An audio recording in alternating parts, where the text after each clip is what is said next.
Bonsoir. Ah, la journée n'a pas été facile. Accident par-ci, accident par-là. Les tarifs des courses qui ont augmenté. On ne voit pas le bout du tunnel. Il y a un stress permanent. Il y a toujours ces manifestations pour la retraite. Pour la journée n'a pas été belle, c'est vrai. Mais rappelle-toi que Jésus prépare une nouvelle terre où la justice habitera. Aujourd'hui, nous verrons. Il se leva et alla. Juste avant, prions. Notre Seigneur et notre Dieu, combien nous sommes heureux de tourner nos regards vers toi en ce soir, afin de continuer d'étudier, d'analyser la parole. Merci Seigneur. Aide-nous à non seulement l'assimiler, mais à la garder dans nos cœurs, nous t'en prions. Au nom de Jésus et pour ta gloire éternelle. Amen. Rappelle-toi, nous avons vu hier que Dieu a donné cet ordre à Élie, le verset 8 et 9. Dieu parla à Élie en lui disant, lève-toi, va à Sarepta, qui appartient à Sidon, et demeure là. Voici, j'y ai ordonné à une femme veuve de te nourrir. Est-ce que le message de Dieu est clair? Oui. Que doit faire Élie? Alors, réponds-moi. Il doit y aller, d'accord? Et toi, que dis-tu? Il doit analyser pour savoir s'il doit aller là vraiment. D'accord, c'est une réponse. Il doit attendre que la source donne de l'eau. Tu vois, on pourrait trouver encore beaucoup d'autres réponses. Mais je suis convaincu que toutes celles et ceux qui écoutent l'audio, ou une grande majorité, diraient, ah ben, il n'a qu'à obéir. Hein? C'est ça ta réponse? Dis-moi. Allez, personne ne t'entend, c'est juste toi et moi. C'est ça ta réponse? D'accord, tu as raison. Mais quand, dans d'autres domaines, Dieu te parle à travers les audios que je te donne chaque jour, que fais-tu? C'est la question, oui. Il ne faut pas bégayer parce qu'aux Antilles, nous avons un proverbe qui dit bégayer pède. En français, celui qui bégaye a perdu. Il ne faut pas bégayer. Pourquoi dis-tu il doit obéir et quand il s'agit de toi, tu dis non, pas moi. Permets-moi de te raconter un fait qui s'est déroulé au Canada, un pays que j'aime énormément. J'y étais pour la première fois en 1974. Il y avait donc un homme, un équilibriste, qui a annoncé qu'il allait traverser les chutes du Niagara sur un câble tendu. Mes amis, la date fut fixée. Des centaines, des milliers de personnes se sont massées des deux côtés des chutes du Niagara. C'est magnifique. Le câble était là. Et voici l'homme qui a commencé à marcher sur ce câble, sortant de la rive côté américain pour aller côté canadien. Les gens retenaient leur souffle. C'était un petit coquin. À certains moments, il donnait l'impression qu'il allait tomber. Il fallait entendre les gens. Ouh ah. Et quand il est arrivé de l'autre côté de la rive, oh, déjà applaudissaient, les pop-corn tombaient sur le sol. D'autres personnes étaient dans la joie.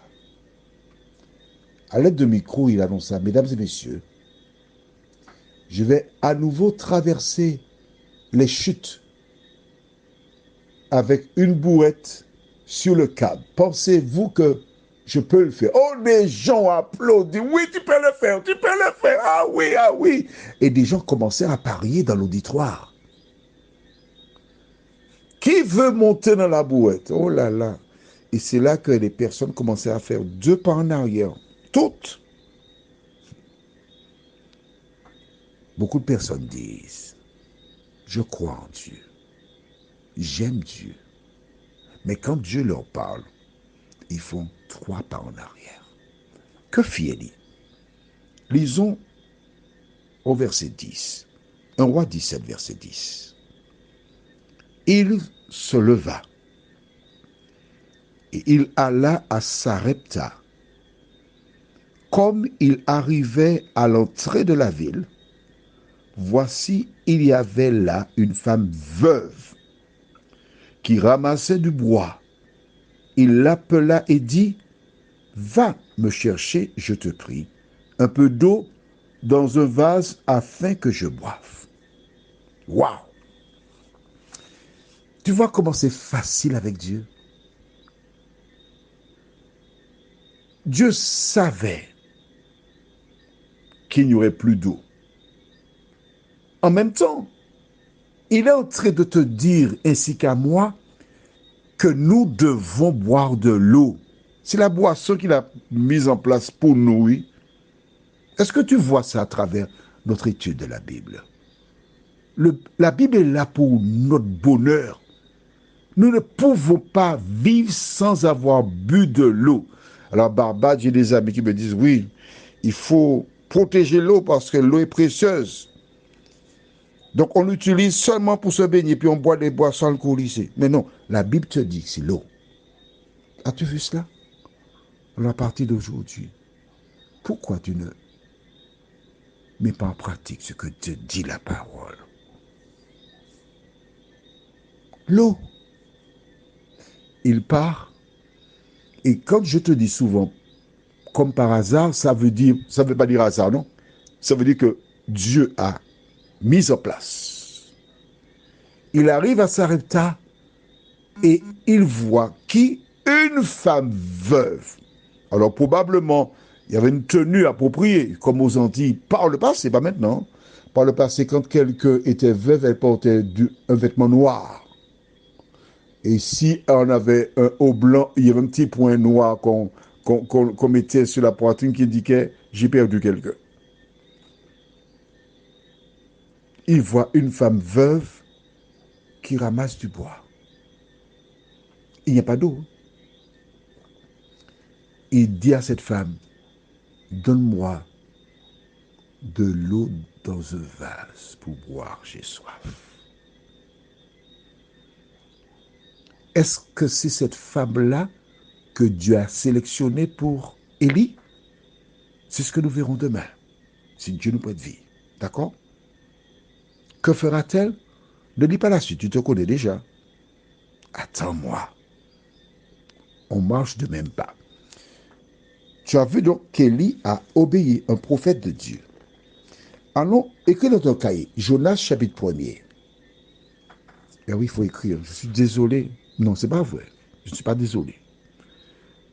J'ai demandé à Dieu, Seigneur, que puis-je faire pour que tes enfants aient un cahier et qu'ils prennent des notes?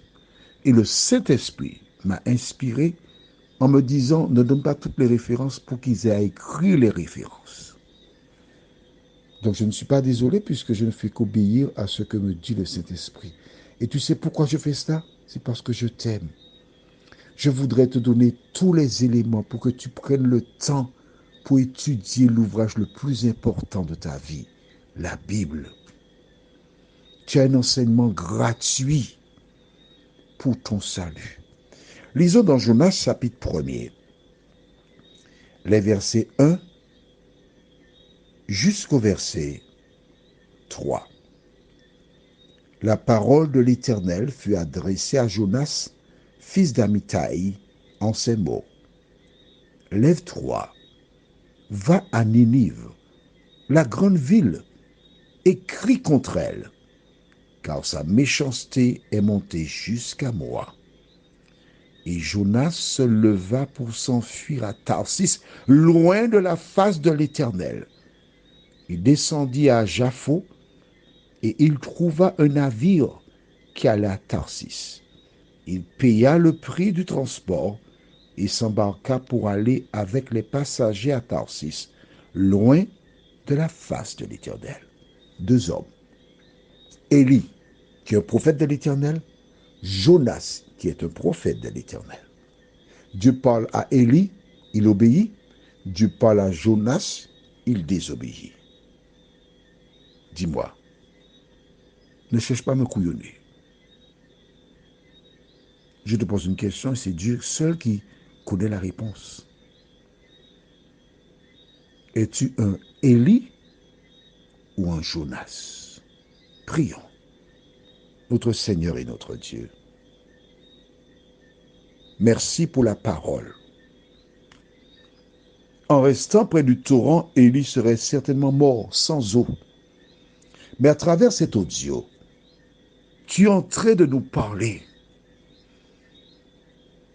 Tu es en train de dire à toutes celles et ceux qui ont entendu cet audio qu'ils doivent boire de l'eau chaque jour pour protéger leur organisme, Seigneur.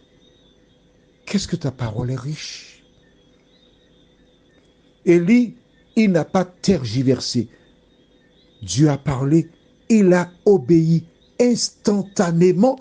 Et c'est parce qu'il a obéi instantanément qu'il est arrivé à l'heure pour rencontrer cette femme à Sidon.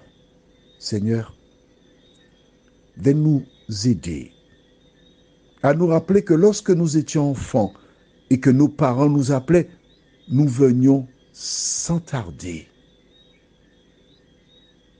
Mais qui est plus important? Nos parents qui sont pour la plupart déjà décédés ou toi, notre Créateur? Seigneur, aide-nous à avoir la même attitude d'Élie, c'est-à-dire à obéir quand tu nous parles, nous t'en prions, au nom de Jésus et pour ta gloire éternelle. Amen. Je te souhaite une bonne nuit sous le regard de Dieu.